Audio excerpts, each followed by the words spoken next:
Welcome, everyone, to the Tom's Hardware Show. I'm your host, Jared Walton. Joining me this week is Matt Safford, not to be confused with Matt Stafford, who is his favorite football player, right? I mean, favorite to be confused with, I guess. Anyway, we are here this week to talk about graphics cards. It's all graphics cards all the time this week. Lots of stuff going on. I posted an article earlier this week about GPU prices, so we will go ahead and look through all of those. And if you looked at the YouTube thumbnail and you're like, what the freak is Jared smoking? It's because I'm old and Matt's old, and we were laughing about an old Twilight Zone episode that's quite well known if you're old enough, called Time Enough at Last, where a guy ends up as the last man alive and he goes to a library and he's very happy. So it's like, yeah, GPUs enough at last. We finally got GPUs for everyone who wants to pay for them. I guess the time enough at last thing would be if the internet was dead and you had all the graphics cards in the world but no way to play your games. Yeah, I mean, the way that I was thinking of it was more along the lines of like, yeah, the GPUs are finally affordable, but everything else is going up. So it's like, yeah, I could afford to buy a GPU now, but I also have to buy gas and like groceries. So electricity, yeah. It's like some kind of enthusiast curse. Like, we asked for affordable GPUs for so long, and then we get them, but then nothing else is affordable. So, yep, it's been one of those years, 2 years, 3 years, whatever it's been. It seems like a long time. Definitely caught in the Twilight Zone.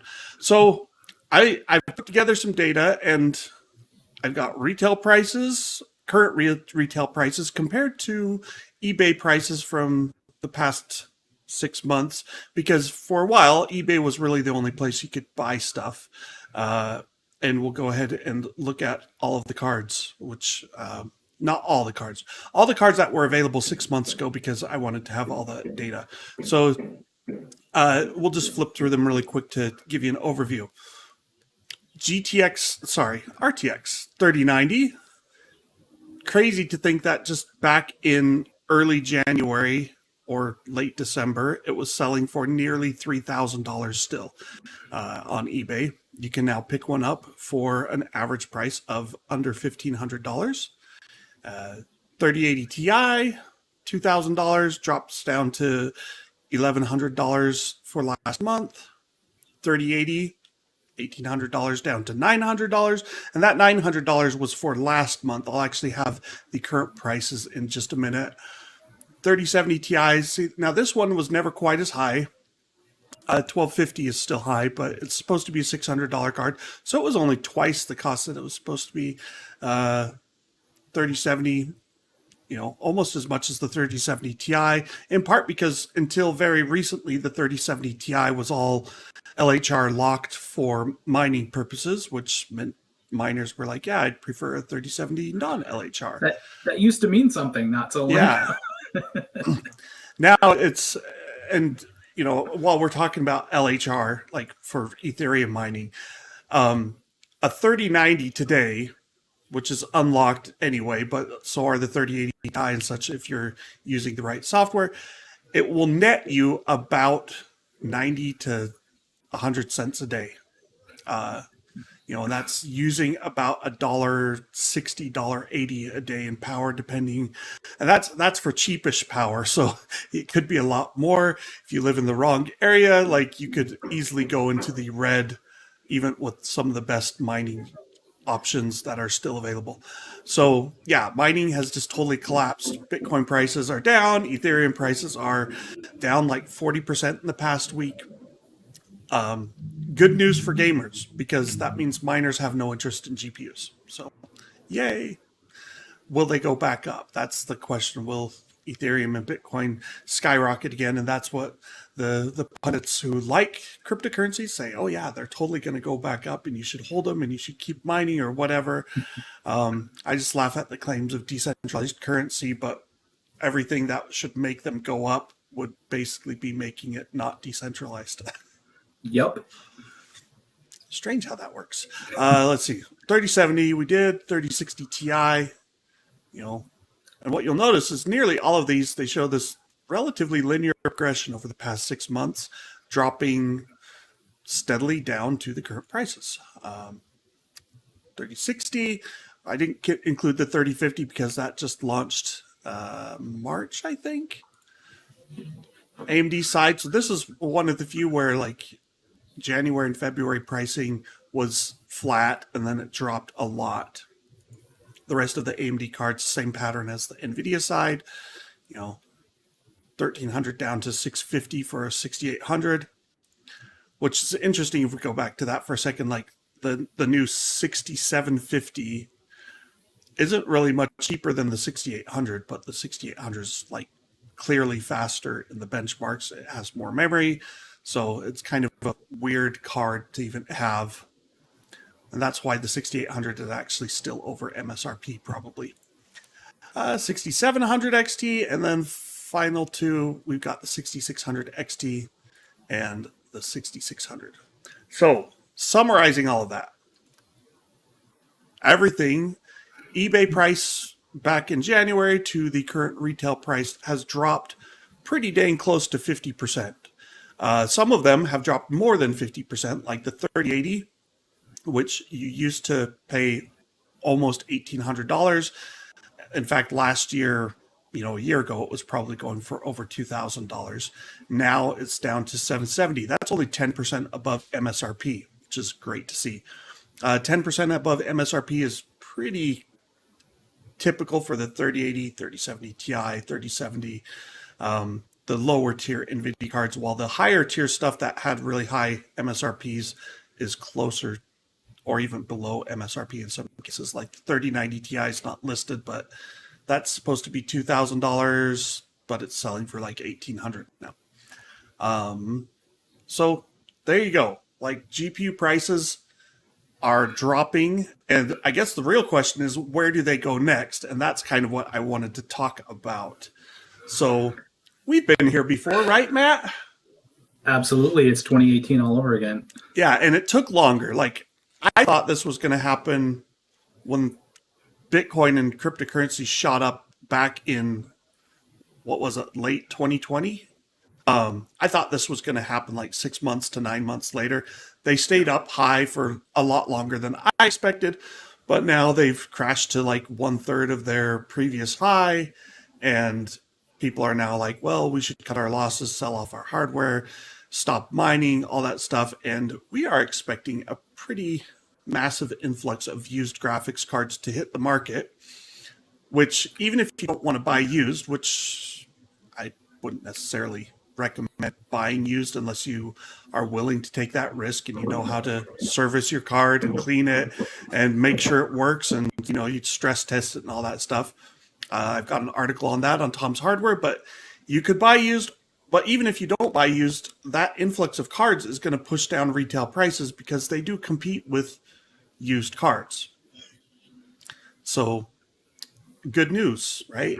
Good news for the gamers, bad news for the graphics card companies that have just been reaping the profits for the past, 2 years. So we don't really feel too bad for them.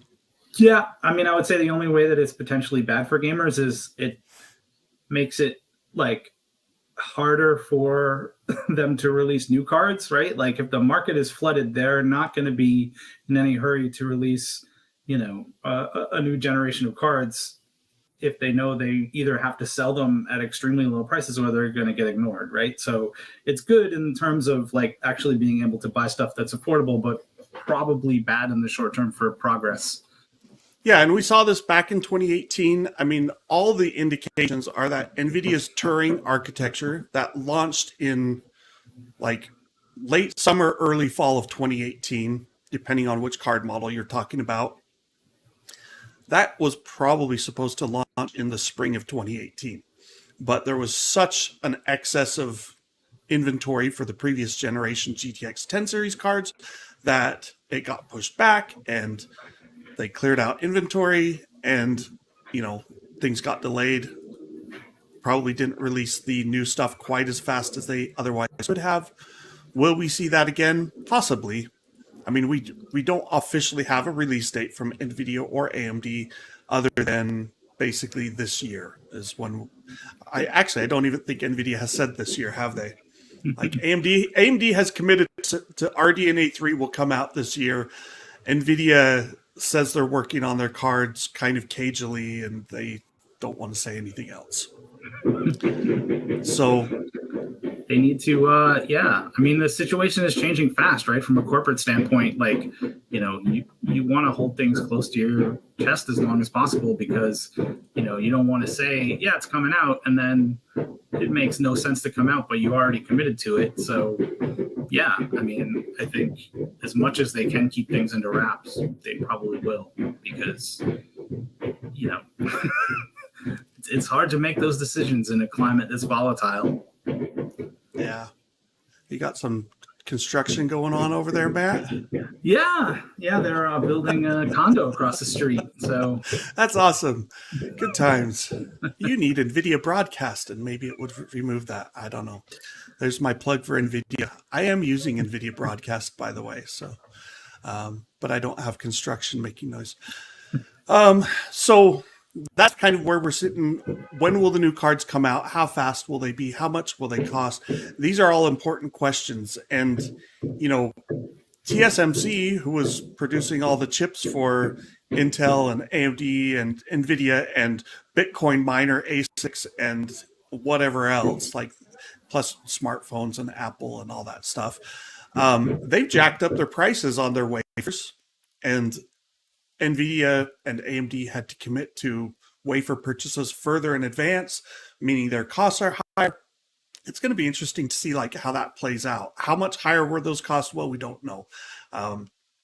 If they were 30 to 50% higher, that's going to be rough trying to sell cards into a saturated market. But again, can't feel too bad for them because they were selling cards at way over their costs for the last 2 years. So yeah, that's where I mean, I was just going to say the only thing you have to wonder is like these companies have also been through this very directly, and probably remember it better than we do, So you have to wonder if going into this, they didn't put some things into place. I don't know what exactly, but you would have to imagine that like they have to have learned something after going through 2017, 2018. So you would think so. I mean, and that's probably part of why the supply didn't pick up as much as people would have liked. They're like, hey, all the miners are buying all the GPUs, just make more GPUs. And it's like, well, theoretically, they did the smart thing. They said, no, we're not going to do that. We're going to stay the course, and we're going to, maybe increase things a little bit, but we're not going to order everything that we can and then suddenly end up with a boatload of RX 570, 580 cards that can't be sold at more than $150 or whatever, which is what happened in 2018. So yeah, I mean, you have to wonder though, like, we had a story, I think like 10 days ago about how much the volume has gone up just in this year. I think it was like 38% or something like that. So you have to assume that a lot of people, if they didn't already have a current gen card, have gotten one in the last 6 months. So yeah. are those people going to buy a new GPU? Some of them, probably not most of them. And it depends on what card you bought too. I mean, if you're the type who wants the best and you're sitting on a 3090 or a 6900 XT, maybe you will upgrade to the 4090 or the 7900 XT or whatever the next generation cards are called. But if you're the type who was like, oh, the 3060 or the 3070 or the 6700 XT, like those more high-end mid-range cards, if that's what you bought, I don't even expect we'll see the replacements for those models this year. I think those will be a 2023 thing. They're going to come in at the super high-end enthusiast stuff, and they'll trickle down into the high-end and mid-range over the next year, just like they've done with every previous architecture, right? Let's see. We do have a question here. I'm trying to parse it a little bit from Kevin Thomas. I heard that the 3090 was better than the new 4090. I hear lots of things on the internet. The 3090 had Samsung part. I'm waiting for a special GPU for the Threadripper series. will they liquid cool GPU setups? So maybe he meant the 3090 Ti. I'm not sure because memory differences, like the 3090 Ti is faster than the 3090, but it was interesting. Like in benchmarks, certain things really didn't change that much. GPU for Threadripper series. I mean, if you're doing professional work or workstation level stuff, uh, maybe a GeForce isn't the right choice anyway. Maybe you go to the A series or you go with a Radeon Pro, Fire GL. What are they called now? Will they liquid cool GPU setups? They've done Someone it will. before. Yeah. Yes. There's always someone willing to liquid cool a GPU. Asus has their Strix LC. I'm trying to think who else I've seen. Does MSI still do a Seahawk, or did they stop doing those? It was EVGA also has some water hybrids. water force gigabyte, Yeah, right? Like, yeah. Gigabyte Water Force. So yes, if you're looking for a liquid cooled card, I'm sure there will be options. They will cost more, or alternatively, you could try and pick up your uh, HKWB water block that will fit your new 40 series or 7000 series GPU and cool that and hook it up to your main liquid cooling setup. All right. Whether AMD or Nvidia will do it again. I mean, AMD has done it before, but they, only if they're very desperate to be competitive. Yeah, like the Fury X, I think the only reason Fury X was liquid cooled was kind of because they had to. Like the Fury X was not a great card. I'm sorry, anyone who disagrees with me, but it had 4 gigabytes of memory, which was really not enough for when it released, and it used a lot of power. I mean, in terms of performance, it was slower than a 980 Ti while using like 20 to 30% more power.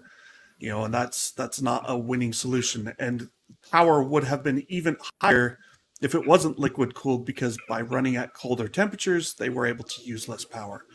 So AMD seems to be in a slightly better place now. So yeah, they're actually doing a lot better. Yeah.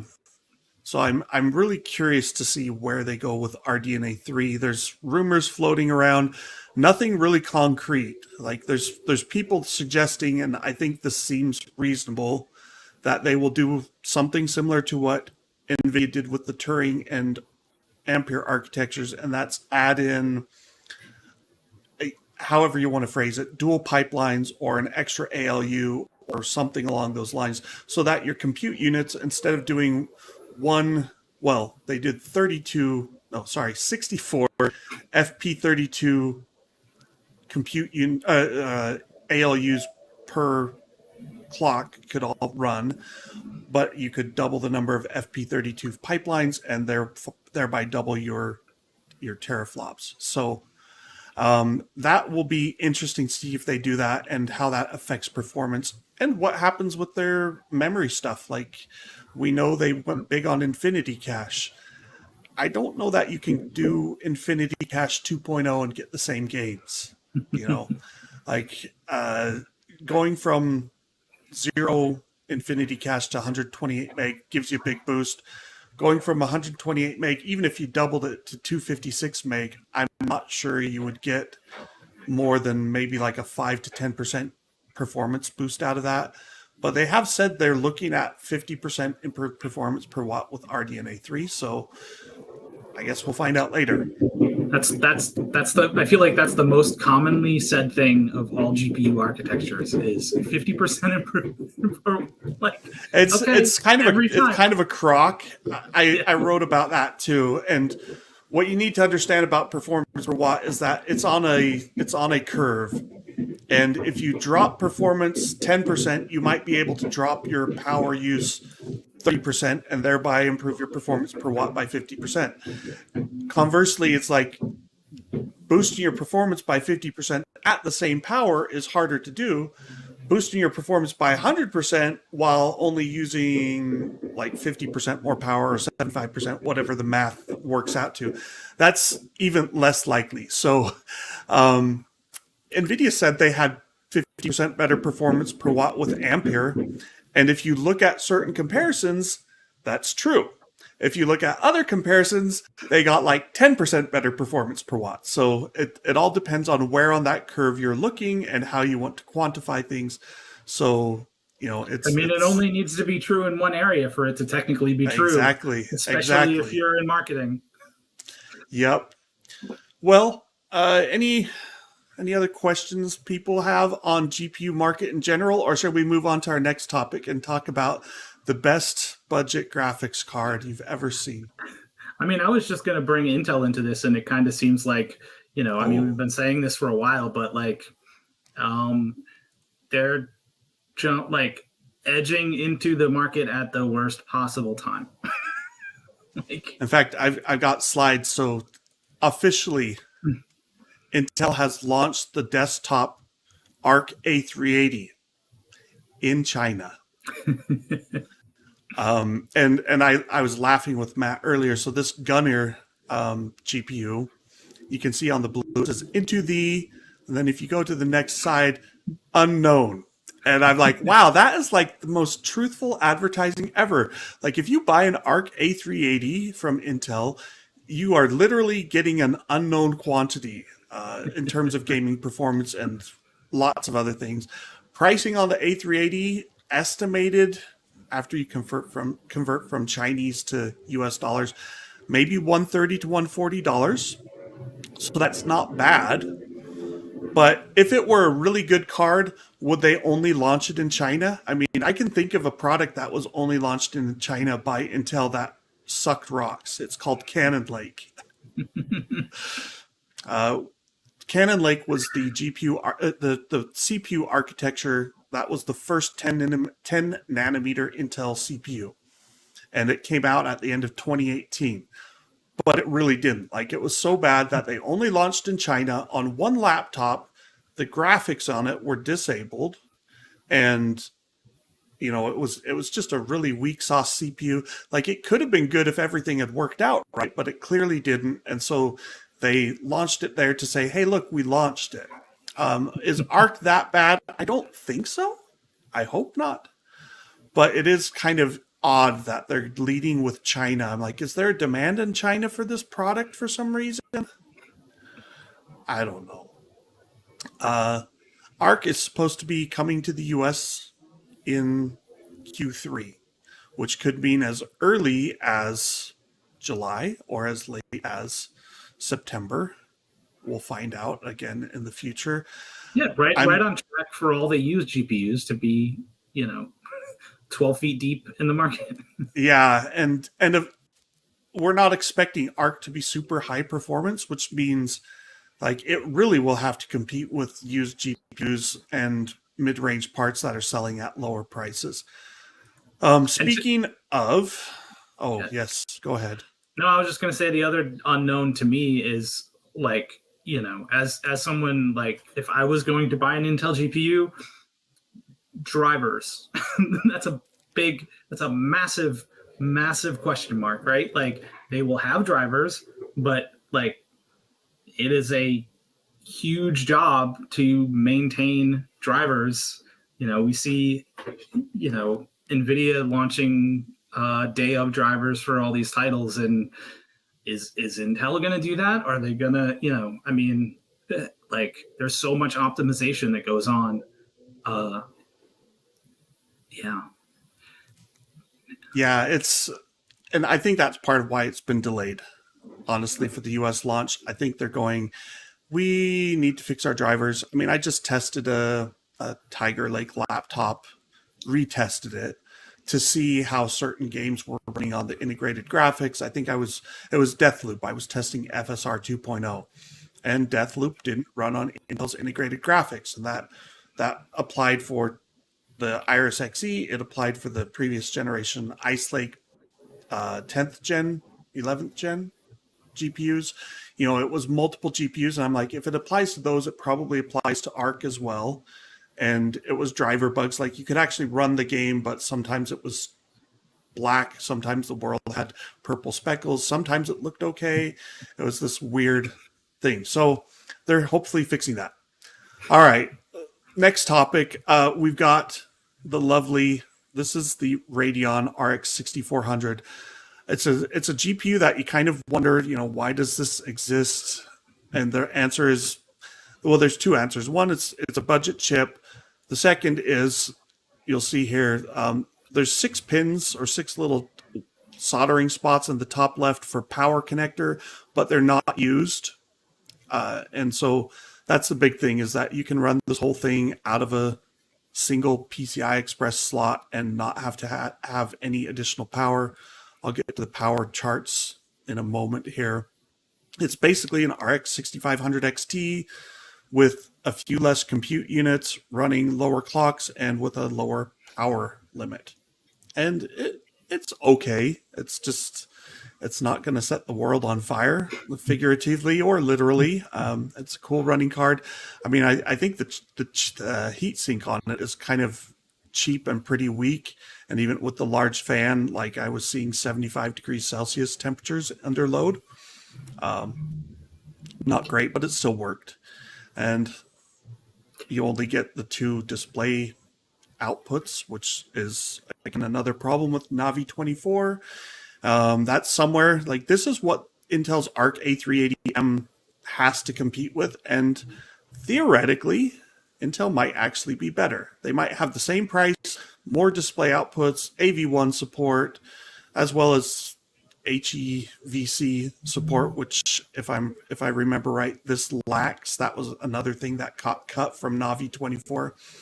So AMD trimmed things a little bit too far, going after a lower price point, and ultimately $160 isn't really that cheap, and it's only like $10, $15 less than the 6500 XT. So yeah, here's the performance. You can see second from the bottom, and this was, I limited it to kind of mid-range or budget GPUs and included some previous gen cards in here. You can see the 5500 XT, clearly faster than it. That card was roughly the same price 2 years ago, maybe 3. I can't remember exactly off the top of my head. It also just barely beats the GTX 1650, which is, again, not super performant, but maybe there's a use case for this. Performance at higher quality settings actually got worse. So 1080p Ultra wasn't really viable, and our test suite is kind of demanding. So 1080p Ultra on a 4 GB card didn't do it any favors. And then, of course, just to add insult to injury, I did try running ray tracing in 6 games, and you can see average frame rates were in the single digits for those 6 games. I think the fastest game was Metro Exodus Enhanced, and at 1080p medium settings with medium ray tracing, it was getting like 20 frames per second. So, like, it has ray tracing hardware, but it's not super useful. But the big selling point, total power draw, 54 watts. That's not bad. Again, you can run it in any system. So if you've got an old Dell or HP, you could throw this card in it, and you don't have to have a PCI Express power connector or any of that. The problem is if you throw it in an old PC, it's got a 4-lane PCI Express connector. And you'd probably be on PCI Express 3.0 instead of 4.0, so you're restricting bandwidth, and performance actually doesn't get better when you do that. So, all right, that's kind of the overview of the RX 6400. Matt, you ready to upgrade to 6400? You mean downgrade? No, I'll stick with my 2060 Super that's down here. Yeah, I mean, this is the kind of thing where, again, the market has changed so much. You have to think, like, maybe a year ago when they were like getting serious about designing this, like, they could have sold as many as they could make of these at like almost twice the price, right? But as you get closer, it's a much different market now. I mean, it was a much different market 6 months ago, right? Like, and again, with the market likely to be flooded with a bunch of used cards, if I was, I mean, I could definitely see the logic of not spending $500 plus on a used card, but if I could get like, a used 2060 or something, like, you know, I Yeah, might pay more for that, like something that I hope is going to last me a year or two and then upgrade, like, versus something like this. so you can That's see the tough. 2060 is in that chart. It's almost, well, it's more than double the performance at 1080p Yeah. Ultra. Not quite, uh, not quite double the performance at 1080p medium, but you know, if you're looking at, I think the 2060, I can actually let's see what that's going for. And the only caveat with 2060 is that you'd have to buy it on eBay, right? Like Yeah. you can't really get it for new these days. But let's see. If you look at the past week of data, 2060 cards sold on eBay for $244. And you know that's got to go way down, you And know. yeah, I mean, that's gonna continue to drop. I mean, some cards, the cheapest card, someone sold at auction a RTX 2060 EVGA Black for $165, the same price as as the 6400. So again, like yeah. if you're willing to take a risk on used hardware, and I've got to say I've bought stuff off eBay before. In fact, I had a GTX 1063 gigabyte card of mine that died. And as the GPU reviewer for Tom's Hardware, I'm like, I need one of those. I want to have one of those just so I can see how bad 3 gigabytes does in 2022. So I looked on eBay and I found one for like $110 and I bought it. And granted, it's not a card that would have been good for me anyway because of having 3 gigabytes, but it showed up and like as far as I can tell, I mean it's a clean looking gigabyte 1066 3 gigabyte and it worked great and I'm like excellent. I've got a replacement for my card that failed while sitting on a shelf for some reason. So anyway, all right. And we already talked about ARC. I guess the big question, the big thing to consider here is like where do we go? Who should upgrade? Do you wait? Like there's all these thoughts that are swimming around in my head, and my advice is for most people, I'm like, you should wait as long as you can at this stage.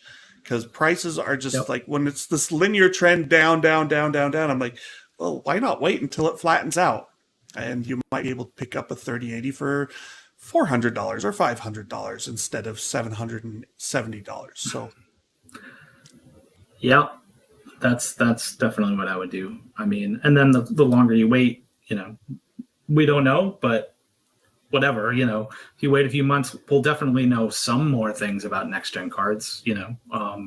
So you'll have a better sense of whether you want to wait longer and spend more. So, you know, yeah, and the worst thing that like if you're hoping for a card to maintain its value, the worst thing to do right now would be buying like a 3080 or even any 30 series card or 6000 series AMD card because you know they're going to drop in value, especially once the next gen cards get announced. It always happens. Unless we get like this perfect storm again that cryptocurrency and pandemic and all those things make shortages happen. I think that was like a once in a century deal, hopefully. So knock on wood, please. yeah. Question here from Kevin Thomas. How much longer for a serious drop in a 3090 Ti? Will it be 5, 10, or 20 years before you get a PC with a 3090 Ti for $300? So I could look at our GPU benchmarks hierarchy and tell you roughly how long that takes to get like your. I mean, that's a $2,000 card, kind of an extreme example. But if you take something like a GTX 1080 Ti, which was pretty much what do you call it, a Titan, but not, right? So that launched at 700 or was it 650? Anyway, so the 1080 Ti launched in 2016, and these days its performance is about equal to an RX 6600. That's a $300 card. The Titan XP would have been the $1,200 3% faster variant of the 1080 Ti. So we've gone from a $1,200 card, their Halo card from 2016, and 5 years later, 6 years later, we're looking at that same level of performance for $300. So that's kind of what you usually look at, and that's maybe a little extreme to look at the 3090 Ti, but if you're talking like a 3090, I think you'll see a 5060 for that mid-range price point. That will probably be close to 3090 in 4 years or 3 years. Not 20. Not 20. Not 10, probably. Possibly 5. We'll see how things slow down. It's going to be interesting though, because TSMC, they're on 5 nanometer now.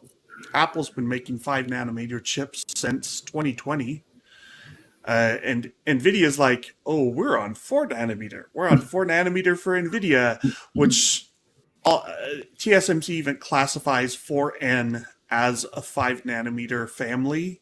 So similar rules and stuff. It's just the 4N appears to have higher voltage support, which is good for GPUs where they want to crank up the clock speeds and run faster, and consume 450 watts of power.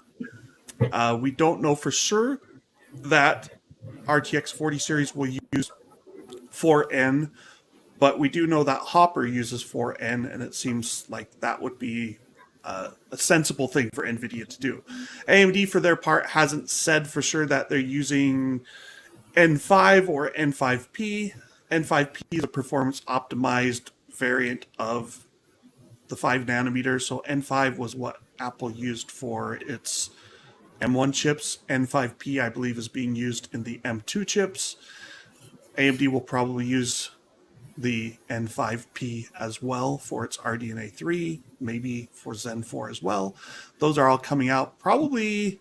I mean, Zen 4, I expect we'll see that in the next couple of months. Like there's all these motherboard leaks and stuff happening around Zen 4, so that suggests, or not even leaks now, they're announced. And it's like when they announce their next gen motherboards, it's like, well, the CPU's got to be coming soon.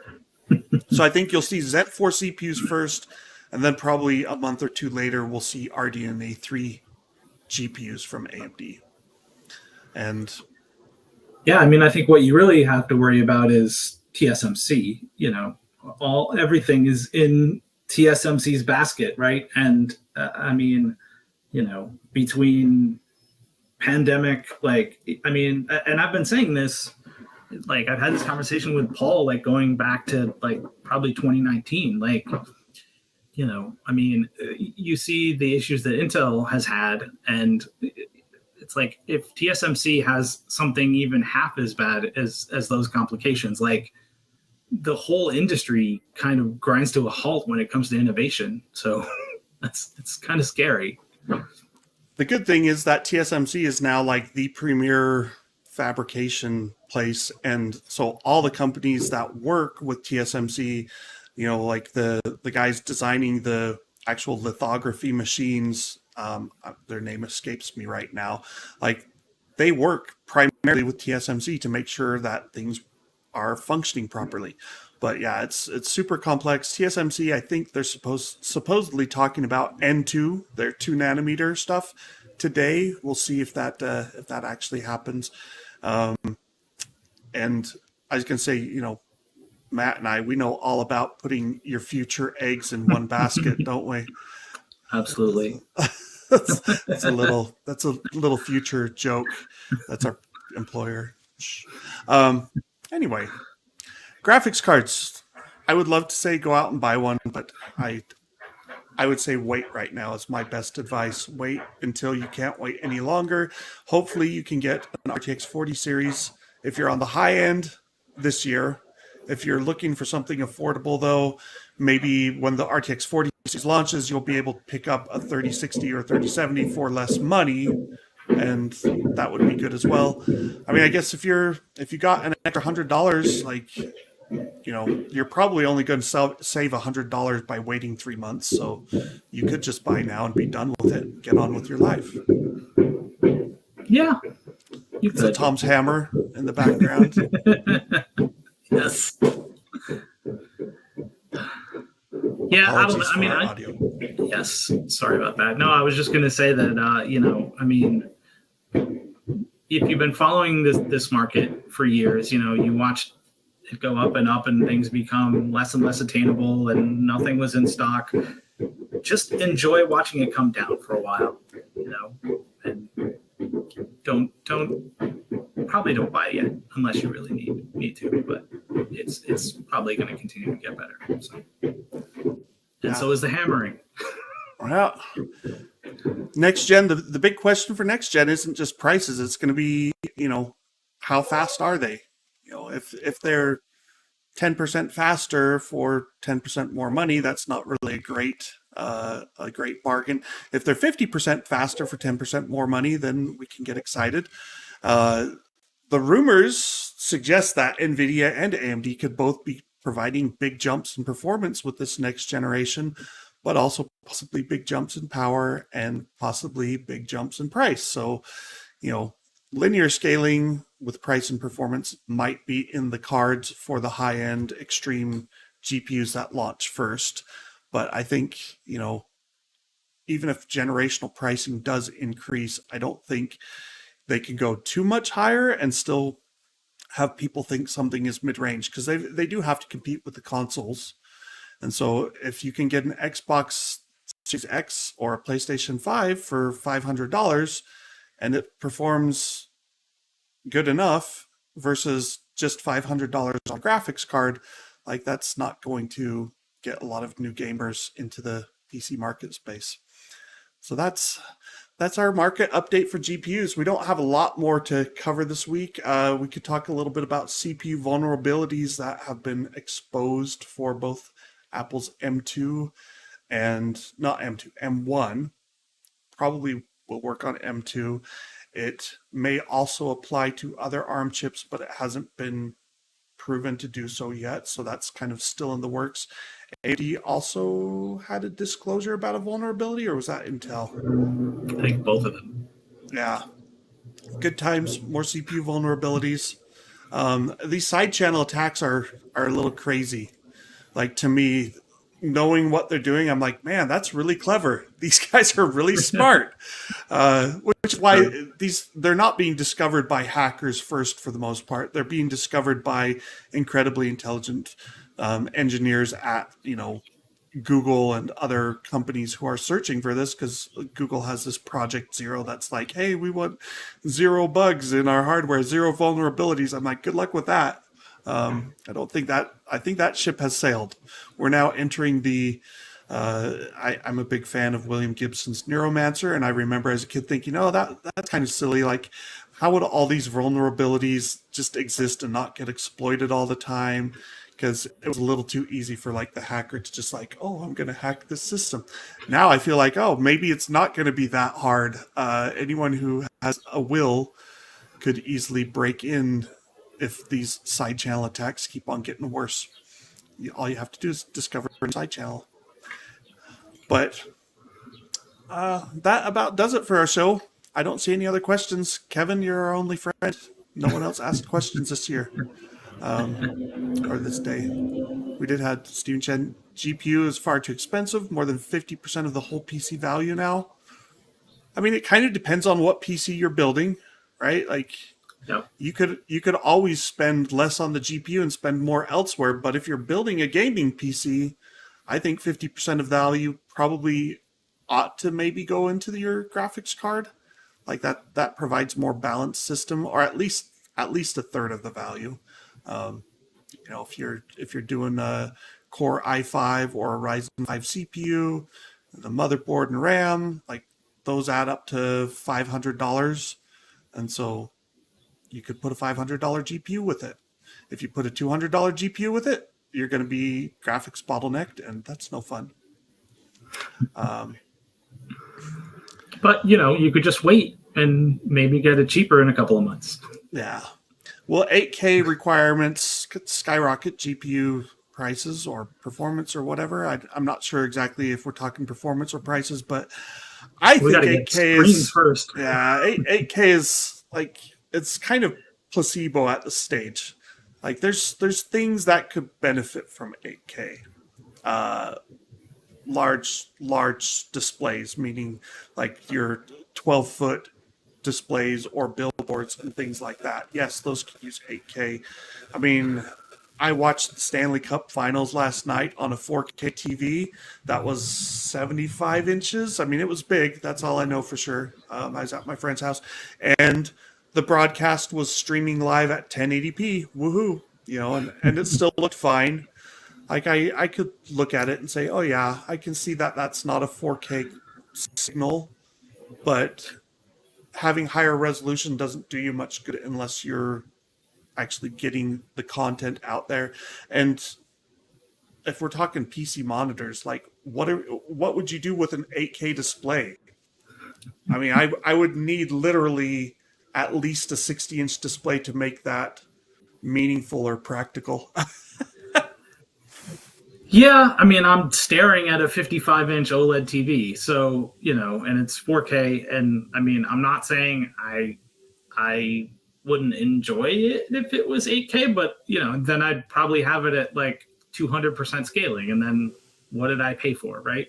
And then some things would break because they still break. Yes, yeah, and then well, to the viewer's point or question, if I had that, then I would also need a GPU that doesn't exist to actually run the games I want to play at high settings. So, that was one of the silly things with NVIDIA and both the RTX 3090 and the 3090 Ti, where they're like, yeah, now it makes 8K gaming playable. And it's like, so there were all these caveats, and it's like you had to use DLSS and you had to use their ultra performance mode that was 9x upscaling. So it was taking 1440p content and upscaling to 8K. And I'm like, well, yeah, that's a completely different thing from native 8K. And I don't buy for a minute that it looks the same as native 8K, but I'm sure it runs a lot better because I mean, it looks the same if you're 3 feet from it, probably. Yeah, or 4 feet, yeah.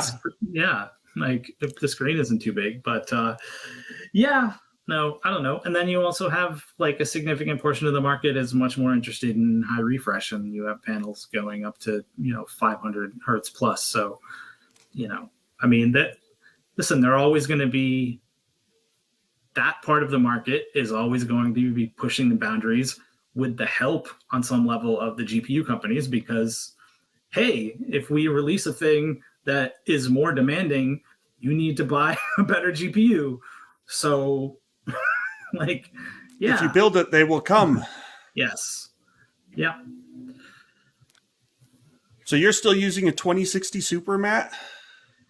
For the most part, I have a 2080 in my office, but I have that mounted in a Lian Li Evolve case, and it's like vertically mounted, and it was so complicated to get in there that I'm like, I don't like just like swapping cables is a nightmare. So I dealt with some of those cases over the years where you're like, oh, this looks really cool, and then after you're done building it, you're like, I never want to open this case again and move anything.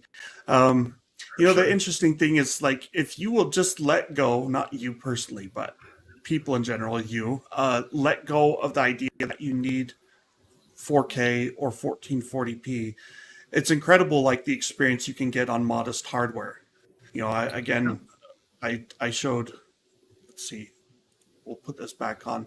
This is 1080p Ultra, and I didn't show all of the cards here, but the 2060, that was a lot of people logged on the 2060 last generation and were like, oh, it only has 6 gig of memory, it's not fast enough for ray tracing and all that. Okay, so you go up to the 2060 Super, and it's averaging over 60 frames per second at maxed out settings across our test suite, and it's still an enjoyable card. Like it works well. If you go to ray tracing, yeah, it struggles a little bit more. 50 frames per second, and that's only at medium quality ray tracing. But again, like, you don't need ultra quality. Like I play games. Well, I don't play them so much, but I play indie games that are certainly not as demanding as a Cyberpunk or a Battlefield or a Call of Duty. They have pixel art graphics and they're still fun. So, don't think that you have to have the highest resolution and the highest refresh rate and the highest, performance card possible. Be willing to look at, hey, can you get by with 1080p? And the answer should be absolutely yes, you can. It might not give you bragging rights, but it still works well. Especially if the game is good, because if the game is good, it pulls you in, and it becomes less about like how like how sharp are these edges, or how how good does it look, and it's more about the game and the story, and I mean that should be the more important thing, I think. Yes. Are you having fun yet? Which, don't talk to me about that, because if you look at my Steam library, I have games that I have supposedly played for hundreds of hours that it's all benchmarking. So I do it so that you Yes. don't have to. Sometimes I dream about future Mark. I haven't in a while, but I definitely I used to. I've had dreams where I've woken up from running benchmarks in my dream. That's when you know you're on crunch time for a GPU launch. I don't think I've ever played a Far Cry game for more than like 15 minutes, but I know that I've benchmarked them for thousands of hours. I beat the original Far Cry. I don't think I made it more than a couple hours into any other Far Cry game. And some of them I just like, I don't know, the characters, they're both more and less every generation, and more painful to watch, maybe. We've gone off the rails. That's what we do here. Anyway, we'll be back next week with more news. We've got new CPUs coming in the near future. New graphics cards are on the horizon. Super excited for those. I am trying desperately to acquire through legitimate means. I want one of these cards, dang it.